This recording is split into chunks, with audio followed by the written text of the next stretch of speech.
आप ये ज़हन में रखें कि आप एक सेक्स एग्रीमेंट पर साइन नहीं कर रहे होते कि जी बस जी शौक शौक में शादी ही कर ली, बल्कि आप शादी की शक्ल में एक बंदे के साथ पूरी ज़िंदगी गुजारने का प्लान बनाते हैं। उससे ये वादा करते हैं कि उसके हर दुख में और हर सुख में उसके साथ रहेंगे। शादी नाम है अपनी वैल्यूज़ को किसी दूसरे के साथ अलाइन करने का वादा करना और जो भी डिफरेंसेस हों उनका एहतराम करना। शादी कोई ज़ोर ज़बरदस्ती का नाम नहीं है। इसलिए अगर आपका ज़हन एक बंदे से मुतमईन होने वाला नहीं है तो अगले बंदे को निकाह से पहले बता दें कि भाई मैं मल्टीपल पार्टनर में इंटरेस्टेड हूँ। मज़हब का ड्रामा सिर्फ मैं फेस कीपिंग के लिए करता हूँ।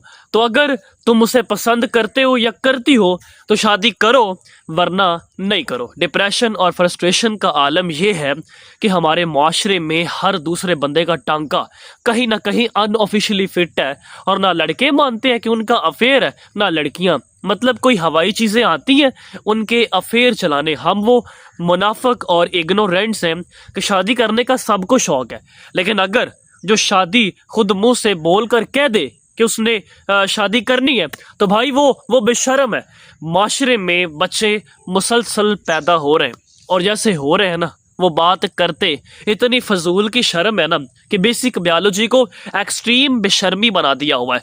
कुछ भी करेंगे उनके दिमाग में एक ही सोच में अटकी होगी और उसका इल्ज़ाम भी मज़हब पर डालते रहेंगे कि जी वो ऑपोजिट जेंडर में अट्रैक्शन हो जाती है। जी बिल्कुल होती है, लेकिन अपनी सारी तवज्जो उस एक अट्रैक्शन पर बर्बाद करना कहीं नहीं लिखा हुआ। सबसे बड़े दुख की बात यह है कि कोई इस बात की अहमियत को समझता ही नहीं है कि इस डोमेन में हमें बहुत ज़्यादा सीखने की ज़रूरत है, क्योंकि जो सबक आप खुले दरवाज़ों में अपने बच्चों को नहीं सिखा सके वो आज बंद दरवाज़ों के पीछे उसे एक गाली बना चुके हैं।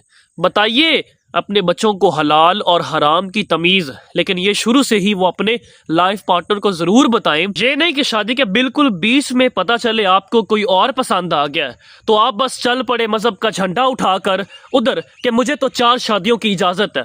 दूसरे बंदे ने तो सारी ज़िंदगी घास फूस से खाया है, जैसे जो उसका इस्लाम में कोई हिस्सा नहीं था। अगर आप शुरू में ये सब एक दूसरे से छुपाएंगे तो आगे जाकर ये इख्तलाफ इतनी बड़ी कॉन्फ्लिक्ट की सूरत सामने आते हैं कि घारी नहीं नस्लें उजाड़ देते हैं। और लॉन्ग टर्म मैरिजेस जिसमें एक साथी मुसलसल चीटिंग कर रहा हो और दूसरा साथी किसी भी मुआशरती, मौशी या मजहबी मजबूरी की बना पर उसे छोड़ ना सकता हो, तो बिल आखिर वो दूसरा साथी भी एक ना एक दिन खुद को मज़ीद मेंटल टॉर्चर से बचाने के लिए दूसरे रिश्ते ढूंढेगा जो उसे सुकून देंगे।